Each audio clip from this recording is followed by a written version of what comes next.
Bismillah ar-Rahman ar-Rahim. In the name of Allah, the Beneficent, the Merciful, we praise Allah, Creator of the heavens and the earth, and we send peace and blessings to all of the prophets, and especially to our beloved Prophet Muhammad, his family, his companions, and all those who call to his way to the Day of Judgment. And we begin with the greeting words of peace. Assalamu alaikum wa rahmatullahi wa barakatuh. The Prophet Muhammad, peace and blessings be upon him, sent his followers to the four corners of the earth. And over the centuries, there were high points for Muslims, and there were also low points. Muslims were kings and slaves. And in all different aspects of life, in different levels of testing, Muslims who practiced their faith were able to come to the surface, as followers of the greatest prophet who ever lived. It is reported in the European slavery that went across from the Atlantic that as many as 30% of the slaves who came from Africa into the Americas and were taken as political prisoners to the Western Hemisphere were Muslims. Many of these people are still revisiting their roots, and this is making Islam the fastest growing religion in the West. This is a very important topic. We need to go deep into what actually happened to the slaves to try to understand this phenomena, because it is still influencing American society today. It still has a powerful impact upon the shaping of the minds of the younger generation and upon what is happening in the Western countries. Originally, when slavery was practiced in America and in this Western Hemisphere, the first slaves were actually the poor whites. But because they could identify with the masters, with the upper class, they refused to stay within a state of slavery. Slavery was then changed to the Red Indians, to the native people of America. But the native people were living on their land. And so they refused also to remain in slavery, and either they would sit down and refuse to move until they died, or they would fight to their death and they would escape. So the European colonialists at that time needed to have people who could easily be identified and also were familiar with the growing of cotton and sugarcane and living within a semi-tropical climate. And so they looked to the west coast of Africa to try to bring in slaves who would fit this role and who would propel the culture to give products for the industrial revolution that was about to happen. The first slaves were brought into the New World around 1518. And this was through the Portuguese and the Spanish, who gave out licenses in 1518. And then we find slaves coming in. After that point, we find then the Dutch, the British, the French, and all of the colonial masters at the time were selling people as you sell chattel. And this slavery continued and increased until the point where millions of people were affected by it. And so we can say that through the slave trade and through what happened in what is called the Middle Passage in between Africa and the Americas, that millions of people actually met death and destruction, and Africa up until today has not recovered from this terrible genocide that went on. All tribes, all languages, all religions in West Africa were brought together and put onto the slave boats. Ashanti, Koromante, Yoruba, Igbo, Wolof. Amongst them were Muslims. Almost 1 in every 3 of the slaves being taken to America was Muslim. The Mandinka, the Fulani, the Hausa, and from the Yoruba and Ashanti, those who had accepted Islam also found themselves on the boat. In early America, it was also reported that some of the African people who were living in America had slaves, that they owned their own property. But in 1685, the Code Noir, the black laws were written, and in this this divisive legislature that was passed, every person of African descent became a slave. And so, with no hope for freedom, resistance became a powerful message amongst the African slaves. And we find that many of the different nations, especially the Muslims, were leading the forces against the slave masters and the colonial regimes. And reports are coming especially of Mandingos, which is the English way of saying Mandinka, from the Mande people. And we know that this is one of the largest language groups and cultural groups in West Africa. And they became the leaders of the resistance in many parts of the Caribbean and in South America. So we find, as some examples, in 1833, a female plantation owner, Gertrude Carmichael, she was living in St. Vincent and Trinidad in the Caribbean. She writes within her writings, and these are available today, that many Negro nations are not idolaters, but they are Mahometans. So she used this word Mahomet, which is a crusading word, a Middle Age terminology used for Muslims. Byron Edwards, in his famous History of the West Indies in 1794, he speaks about an old, faithful Mandingo servant. And when he describes him, he said he never forgot his morning or evening prayer. And he used to chant in a very shrill voice, La ilaha illallah. There is no God but Allah. Robert Madden, a British magistrate who went to Jamaica during the time when slavery was being abolished, he discovered a society of Muslims living in Jamaica. And Robert Madden had traveled in Turkey and in some of the Islamic lands, so he learned to speak some Arabic.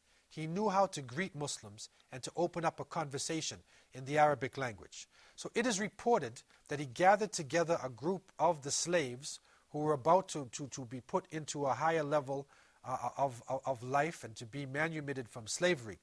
And he recognized something different about them. He could see that they were probably Muslims. So he greeted them in Arabic, and he said they would have recited the whole of the Quran if I did not tell them to be quiet.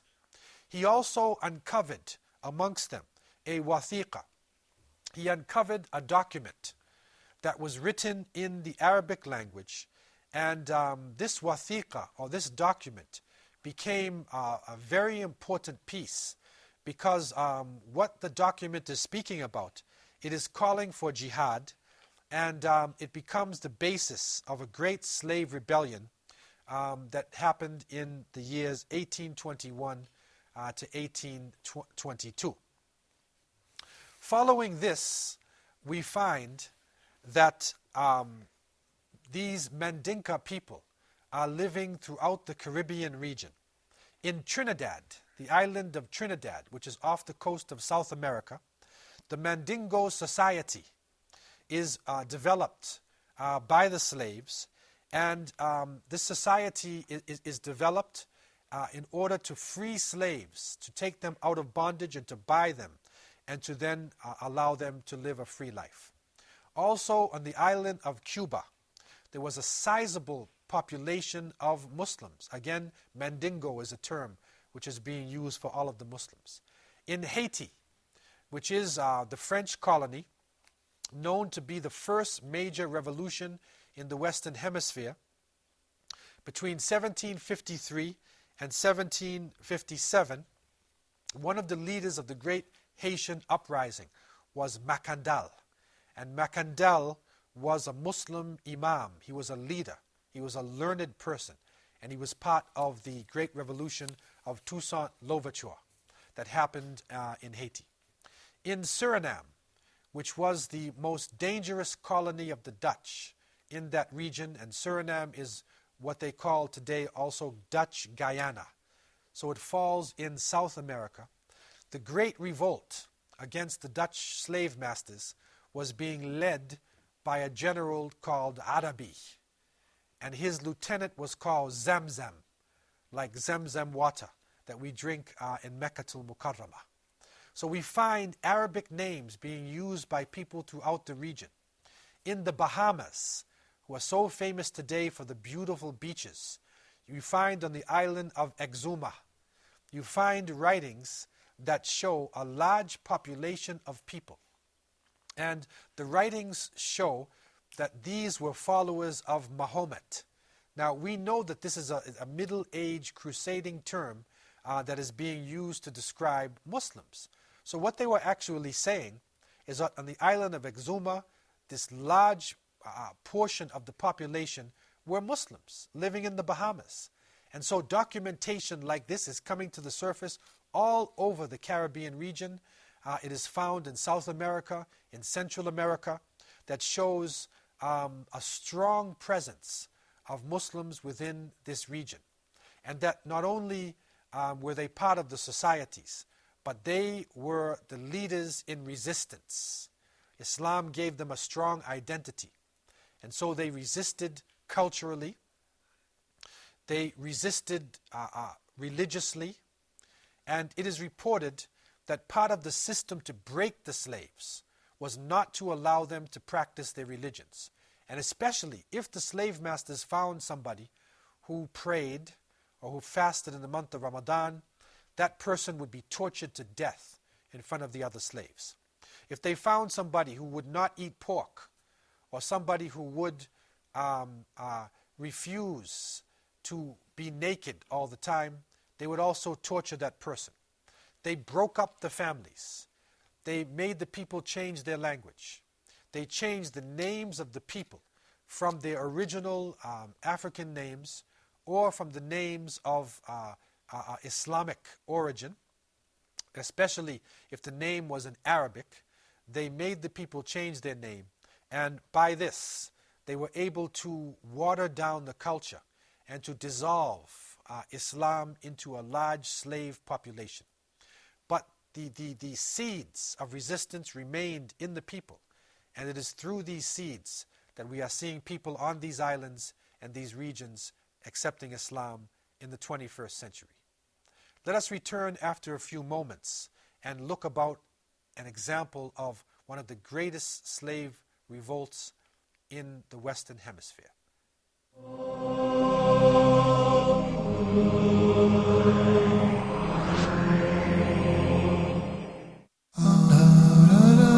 Amazing stories. In this program, we get to know about people of the past whose stories were mentioned in the Islamic tradition and related by the Prophet, peace be upon him. That verily us, meaning Allah subhanahu wa ta'ala, we tell you about the best of the stories. We tell you about the best of the stories. When we narrate a story, when we read a story, when we try to benefit from a story, what we are trying to do in reality is to go back through the steps, through the different parts and sections of this story until the story is actually completed, and that we can take the actual benefit directly from the story. Sheikh Lutfi will narrate these stories in his program Amazing Stories. Allah subhanahu wa ta'ala ordered one of the lands to come closer, the destination. Allah subhanahu wa ta'ala ordered one whole city to come closer, to move closer to this dead person.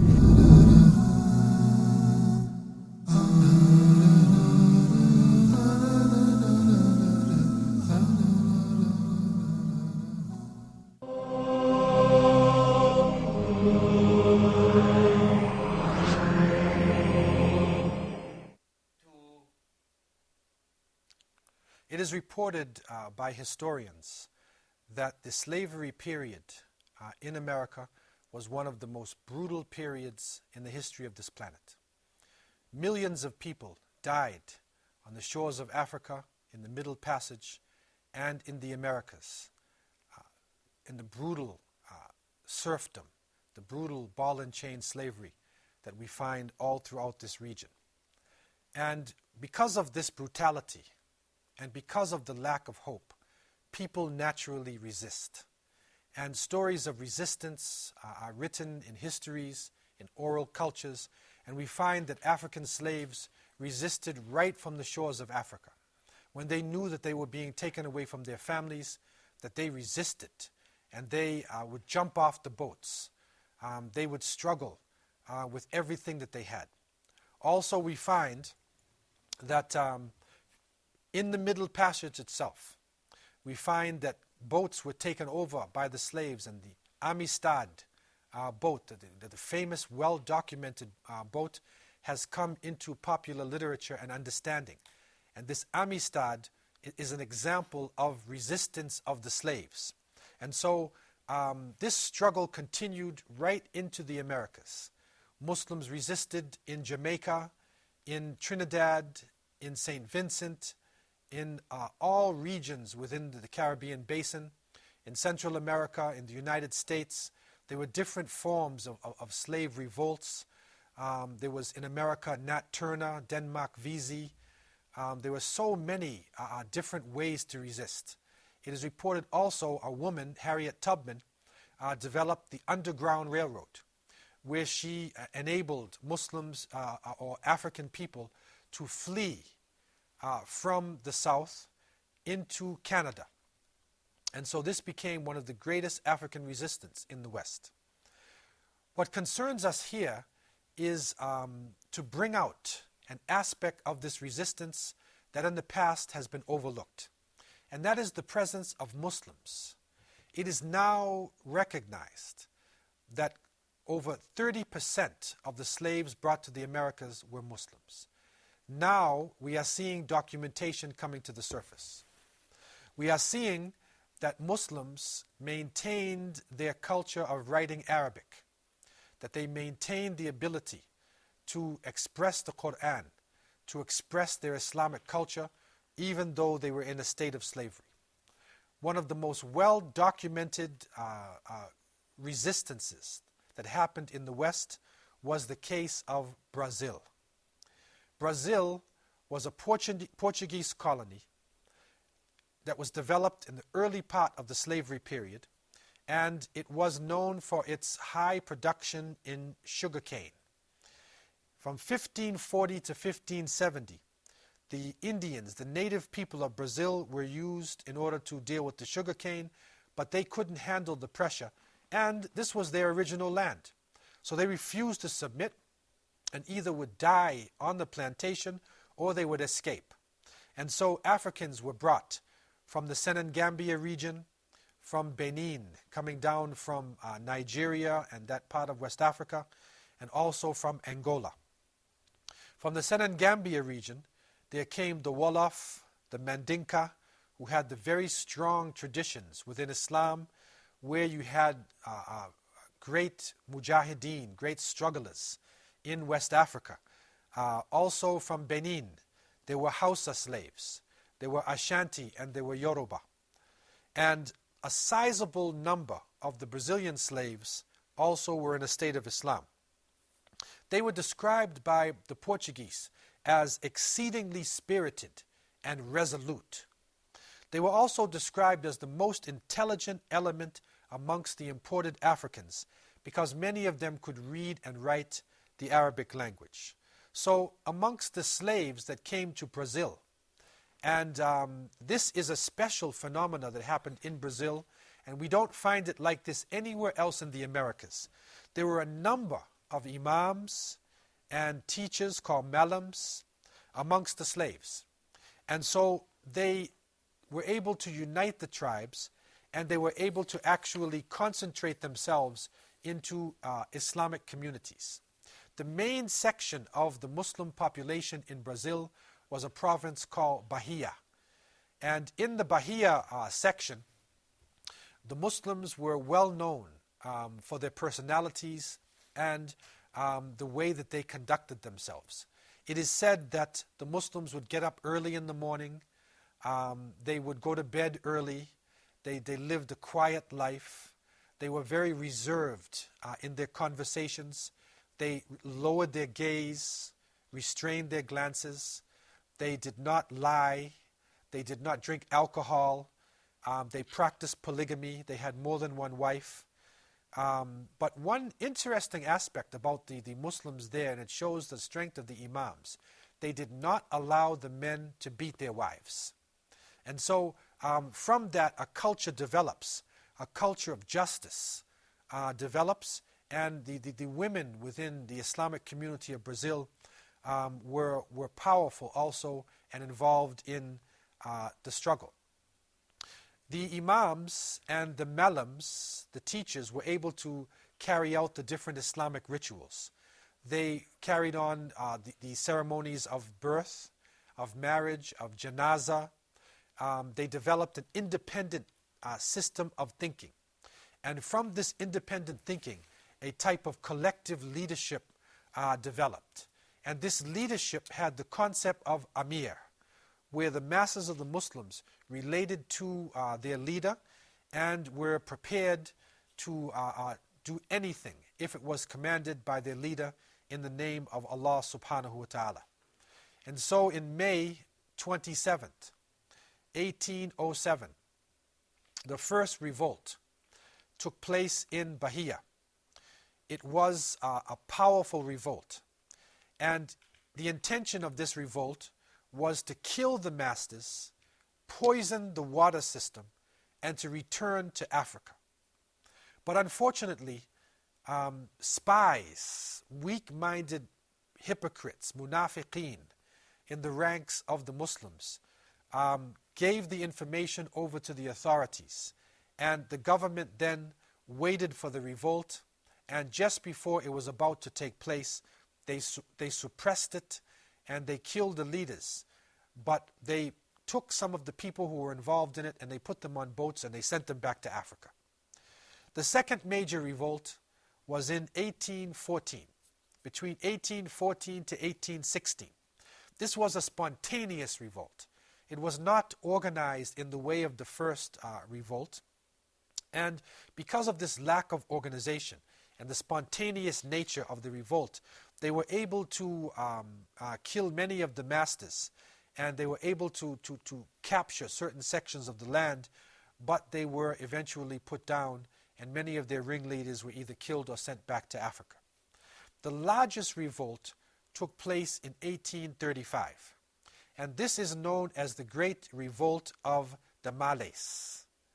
What is important to understand is that this revolt was led by Muslim scholars, and there were 10 Muslim scholars in particular who gathered together and who wrote different documents. They would send the wathiqa to the other people, and you can see a document here which is actually from Brazilian Muslims written in the Arabic language. And so the leaders of these revolts came from different parts of West Africa. The well-known Sheikh Dandara was a Hausa Muslim. Sheikh Sanim was a Yoruba Muslim. Malam Abu Bakr Ahuna was also a Yoruba, and he was the most well-known person of the revolt, and also Malam Bilal. He was also Yoruba and a well-known person within the revolt. What happens now in this concentration, that we find a powerful force coming out of the Muslims. They literally had developed masjids. There were 20 known masjids in Salvador, which is like the capital of Bahia. And they gathered together within the masjids, and they established special meeting places, like diwans, or special places where they would gather together in order to discuss the revolt. And so, through these secret meetings and their connection with their Amir, and by communicating in the Arabic language and taking a special oath from the people, they were able to spread the word of a large revolt far and wide, and it was not detected by the authorities. They chose Ramadan as the date of the revolt. And but unfortunately, again, munafiqeen came into the picture, and they informed the government authorities about this upcoming major revolt of the Malays that was to take place. Even so, a strong fight continued, and the Muslims were able to take the struggle all throughout the countryside.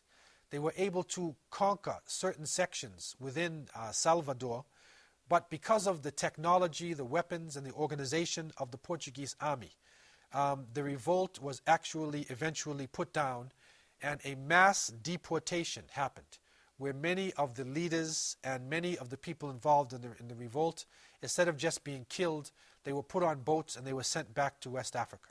And it is interesting today that in Lagos, in Nigeria, you can pray in a Brazilian masjid. So you can make your salat in a mosque that was built by Brazilian Muslims who were captured, struggled for their independence, and eventually returned to West Africa, and they built masjids within a major West African city. What this revolt showed was the fact that even under the most difficult circumstances, Islam was able to unite different tribal groupings. It also showed the spirit of struggle that Muslims were maintaining, especially those who were reading directly into the Book of Allah and following the Sunnah traditions of the Prophet Muhammad, peace and blessings be upon him. These revolts that are happening in the early part of the 19th century, the ones that are happening in the 1814 and then going up to 1835, they coincide with the great Hausa Fulani revolutions that were going on in West Africa. Sheikh Uthman Den Fodio, rahimahullah, of Sokoto, of northern Nigeria and Hausa land, was a great scholar who succeeded in uniting his people and overthrowing the authorities in Hausa land and developing an Islamic state of over 250,000 square kilometers. So the spirit of the Sheikh coming out of his literature and the people who were captured and unfortunate in slavery still showed out, even though they were thousands of miles away in Brazil.